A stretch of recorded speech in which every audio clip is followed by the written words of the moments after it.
уже 5 лет на арене Ледового дворца кипят хоккейные страсти, нарезают круги шорт-трековцы, оттачивает мастерство любителей массового катания на коньках. И, конечно же, тренировочного времени хватает и начинающим фигуристкам. За все время существования секции ее воспитанники неоднократно выезжали на соревнования в соседние города республики и области. И, наконец, долгожданное событие. Впервые в Сибае состоялось открытое первенство города по фигурному катанию.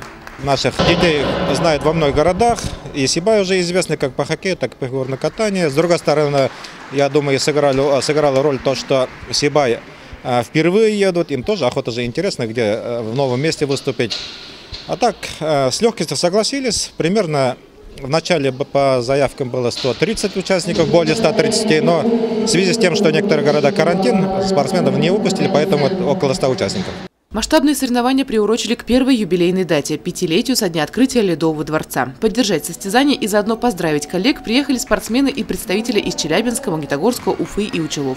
Две Варвары и Надежда приехали в Сибай из школы фигурного катания «Снежинка» города Челябинск. Занимаются данным видом спорта уже 4 года. На этих состязаниях будут защищать свои юношеские разряды. Ледовый дворец очень хороший, в Сибае очень приятная остановка. Очень хорошо судейство судит, много достаточно детей, очень все приятные, раздевалки хорошие, все замечательно просто. Я вот волнуюсь, но не слишком волнуюсь, но все-таки волнуюсь. Остальные выступления смотрела, там своих соперниц? Да, смотрела, но достойно.